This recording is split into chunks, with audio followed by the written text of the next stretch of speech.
Let's get one thing straight. Entry level doesn't have to mean bare bones, right? The Keystone Hideout Sport is 100% proof of this. It's simple, yes, but it's also smart, efficient, and built for people who actually want to use their camper instead of just admiring it in the driveway. Whether you're a couple escaping for the weekend or a family trying to survive each other in the woods, there's a Hideout Sport that fits the mission. So today, we're going to walk through the features inside, hit the exterior, break down how it's built, and then have the towing conversation that nobody wants, but everyone needs. So let's take a look. The kitchen is where things kick off, and it's surprisingly dialed in for something in this category. You're not stuck with some sad excuse for a sink either. You get a high-rise faucet, and in some models, it even pulls out, which feels unnecessarily luxurious until you use it once and refuse to go back. Cooking-wise, most models come loaded with a 3-burner cooktop and glass cover, while others keep it simple with 2 burners. Either way, you're making real meals, not just reheating regret. And then there's the wild card. Some models come with what can only be described as a do-it-all appliance. It's a microwave, an air fryer, and convection oven rolled into one. It's like Keystone looked at your kitchen at home and said, yeah, we can shrink that down and still make it work. Storage holds its own too, with overhead cabinets and full extension drawers that actually let you reach what's in the back without digging like you're on an archaeological expedition. Cold storage depends on the model. Some keep it tight with a 3.3 cubic foot fridge, while most step it up to a 10 cubic foot unit, which means you can bring enough food to last a weekend or enough drinks to forget what day it is. After you eat, you're going to want to relax, and the living area makes that easy. The LED lighting keeps things bright when you need it, but once it's time to shut things down, the blackout shades drop the outside world right off the map. It gets dark in here, like, what time is it dark? Temperature control is handled without drama. Most models come with a roof-mounted AC, and every unit has a furnace to keep things nice and warm when the weather flips on you. Furniture varies depending on the layout, but you're always getting a solid place to land. Usually a booth dinette, sometimes a jackknife sofa, and occasionally both.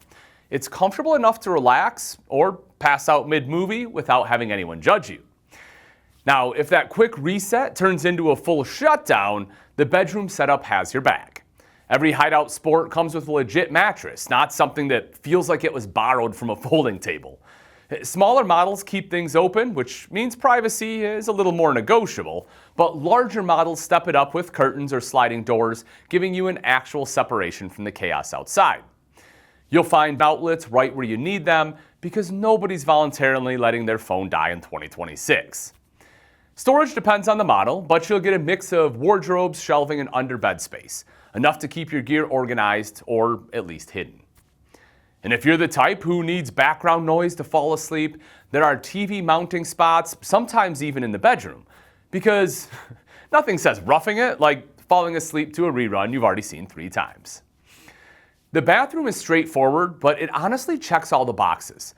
You get a full shower surround, and most models throw in a skylight, which honestly is a game changer if you're taller than average, or if you just don't enjoy showering hunched over like a question mark. There's a fan to keep things from turning into a sauna, and thanks to the tankless water heater, you're not racing the clock to finish before the hot water taps out. You'll also get a vanity cabinet and mirror, which means you can at least attempt to look presentable before stepping outside, or confirm that camping has officially won the day. Now, step outside, and the Hideout Sport keeps things simple but effective. The power awning is standard, and it's big enough to actually create a usable outdoor space instead of just a decorative strip of shade. Whether you're hiding from the sun or dodging a surprise rainstorm, it does the job. Just be sure not to have it out in too high of winds. Stability matters, and Keystone doesn't cheap out here. You've got heavy-duty stabilizer jacks, and most models include a power tongue jack, which saves you from cranking away like you're stuck in the 1800s. The tinted safety glass windows help keep the heat out, which you'll appreciate the second you camp somewhere with actual sun. There are also those small features that quietly make your life a little bit easier. You've got backup camera prep, a spare tire on most models, and the ever-important black tank flush, which, if you know, you know. Add in solar flex prep, and now you've got the option to stretch your trips further off-grid without babysitting your battery. Okay, Let's talk about what this thing is actually made of, because looks only get you so far. The Hideout Sport runs on an 8-foot wide frame, giving you a solid footprint without getting unwieldy. The exterior uses heavy gauge aluminum backed by Durafloor construction and Dynaspan seamless floor decking with a 25-year warranty. Translation, it's built to take a beating and keep going. Up top, you've got an Alpha-Ply TPO roof membrane with a lifetime warranty, which is exactly what you want between you and the elements. Keystone also layers in some of their signature features like color-coded wiring, so fixes don't turn into a guessing game. You have thermoplastic duct joiners and true fit slide construction that actually seals properly instead of letting the outside creep in. Now for the part where dreams meet reality, folks. We're talking about towing. The good news? Most Hideout Sport models are lightweight. A lot of them come in under 4,000 pounds dry, which means a properly equipped SUV like a Ford Explorer or Nissan Pathfinder can handle the smaller single-axle models without breaking a sweat. But step up in size and you're getting closer to that 5,000 pound range where something like a Ford Ranger starts to make a little more sense. Once you get into the larger models, pushing 4,500 to 6,700 pounds, you're firmly in half-ton truck territory. Think Ford F-150, Ram 1500, or Chevy Silverado 1500. Could a big SUV do it? Possibly. Should you push it to the limit every trip? Probably not.